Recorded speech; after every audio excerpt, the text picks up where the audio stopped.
General Hospital recap October 16th. Jason exposes Jack's lies and Valentin's interrogation turns dangerous. Hello everyone. Welcome to my channel. Before starting the video, please go ahead and hit the subscribe button and give this video a like. Up General Hospital recap for Thursday, October 16th revealed Jason Morgan, Steve Burton, busted Jack Brennan, Chris McKenna, Valentin Cassadine, James Patrick Stewart, was interrogated, and Nathan West, Ryan Pavey, did family therapy, plus, Lulu Spencer, Alexa Havens-Bruning, advised her daughter, Anna Devane, Finola Hughes, had a revelation, and Rick Lansing, Rick Hurst, covered up his captivity. Carly Spencer, Laura Wright, was reading the note card Jack sent with a dozen red roses when Jason Morgan, Steve Burton, walked in. She told him about her talk with Jocelyn Jacks, Eden McCoy, how she found out S. Vaughn, Bryce Durfee, was a WSB agent, and how upset she was that Jack kept it from her. Make sure to check out our weekly GH spoilers here. When Carly started to defend Jack, saying she understood Vaughn's job was secret and that Jack had promised Jocelyn was safe, Jason interrupted and said Jack was lying. Carly got angry at Jason for always thinking the worst of Jack and said she wanted to be honest with him. Jason agreed their friendship mattered most, then told Carly that Jocelyn was also in the WSB. Carly didn't believe it, insisting Jocelyn was just a PCU college student. Jason recounted how he saw Joss and Vaughn undercover for Jack Brennan while rescuing Britt Westbourne, Kelly Thibault, at 5 Poppies. Carly, still skeptical, asked how he knew. Jason explained that Anna had figured it out and sent him to find Jocelyn in Croatia. Carly panicked at Jason's suggestion that Jocelyn's trip to Easter Island was WSB training and grew angrier. Realizing Jason had been back with Britt for a month, he kept quiet to honor Jocelyn's wishes but didn't want to lie to Carly or let Brennan put someone he cared about in danger. Carly wanted to get her daughter out immediately, but Jason warned that it would risk Jocelyn's life. Frustrated and angry with Jack, Carly smashed a vase of roses against the wall. After Valentin reunited with Charlotte Cassadine, Bluesy Burke, at Steinmauer, Jack pressed him for information about Caesar Faison's Anders Hove final project. Valentin wanted to see Anna, but Jack refused, saying Anna wanted nothing to do with him and was busy with 2 major cases.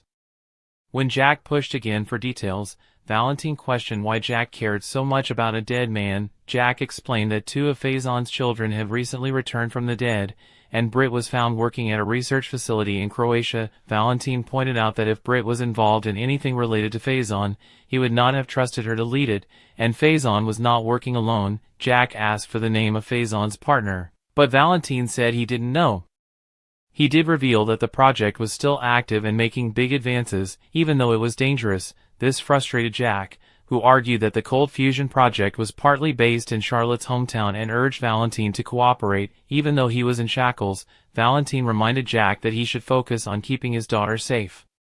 Valentin finished by warning that whoever was running the project did not care about the risks, would not stop until they succeeded, and was just as committed as Faison had been. Nathan took his mom to the Metro Court restaurant, but Liesl Albrecht's, Kathleen Gotti, cheerful mood quickly changed when she saw Britt at the bar, trying to mediate. Nathan asked Britt to join them for dinner, but she refused. Liesl's sarcastic, half-hearted invitation didn't sway Britt, but Rocco Falconeri's, Finn Carr, arrival to dine with them did. Once seated, Liesl's sharp remarks about her daughter prompted Nathan to pull her aside for a private talk in the foyer. He urged her to ease up on Britt, but a stubborn Liesl defended her actions, claiming Britt deserved worse for her selfish choice. Eventually, Nathan persuaded his mom to let go of her grudge and appreciate that they were all alive and together again. At the table, when Britt told Rocco she didn't blame her mom for being upset, he suggested that Liesl might need more time, as it was clear to him that Albrecht loved her. Back at the table with Nathan, Liesl apologized for snapping at Britt and suggested taking a photo together. After Rocco snapped a selfie, Nathan joked about the wild family Rocco had joined. Curious, Rocco asked why Nathan was raised with Nina Reeves, Cynthia Watrose. Liesl explained it was to keep him away from his father. Caesar Rocco doubted Faison was as bad as people said, noting that similar things were said about them that weren't true. Brick countered that Faison was irredeemable, an awful man who, Charles from thankfully, Switzerland, is dead. Lulu worried she had made a mistake by allowing Charlotte to see Valentin. Even though Charlotte wanted to visit him again, she felt relieved he was still the same man, despite being in shackles, and thanked Lulu for the visit, which Lulu had hesitated about. Lulu reminded her that reaching out to Valentin had risks, as his enemies could use Charlotte against them, and urged her to be truthful for the family's safety. Charlotte expressed her wish to make good choices, fearing it might cause conflicts with her mom, who reassured her disagreements were normal and praised Charlotte's loyalty to her loved ones. Later, while Lulu read on her tablet, Charlotte checked a message from Rocco with a selfie of him, Albrecht, Nathan, and Britt, and remembered Valentin's warning but kept the message from her mom. Anna was not shocked to hear from Dante Falconeri, Dominic Zamprogna, that the forensics team found nothing in Nina's apartment. However, she was taken aback to learn that Brennan had taken Lulu and Charlotte to Switzerland to see Valentin. Anna speculated that Jack must have had a reason for arranging the visit, suggesting that Valentin had crucial information the WSB station chief wanted. She noted the suspicious timing of Charlotte's Steinmauer trip right after Britt and Nathan reappeared. Jack wouldn't be using the Charlotte card without essential info from Valentin. Why does he need this info just as two of Faison's children have come back? She pondered. She emphasized that nothing could be taken for granted with Faison.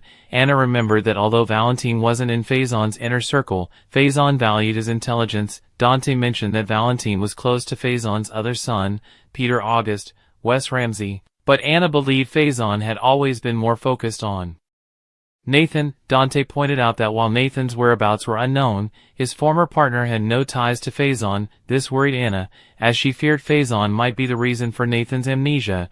If anyone could convincingly fake their own death and make us feel secure, it's Caesar Faison, the commissioner realized. Cody Bell, Josh Kelly, was frustrated by the blame game among Rick Lansing, Rick Hurst, Ava Jerome, Maura West, Alexis Davis, Nancy Lee Grahn, and Christina Corinthos Davis. Kate Monsey, that he tried to leave Alexis's house but was stopped by Molly Lansing Davis, Kristen Vaganos, at the door.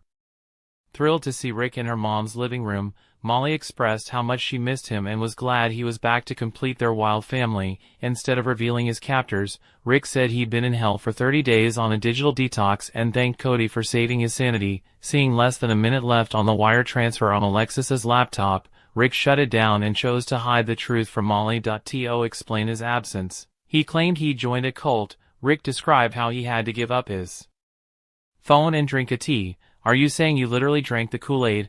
Molly replied dryly because it was part of the detox, but later learned it wasn't tea. Unsure of what to say next, Rick stuttered, making Molly think he'd been on an ayahuasca trip. As Christina, Ava, and Alexis watched with concern, Rick went along with Molly's guess, saying that when he finally woke up, he took his phone and left, and that's when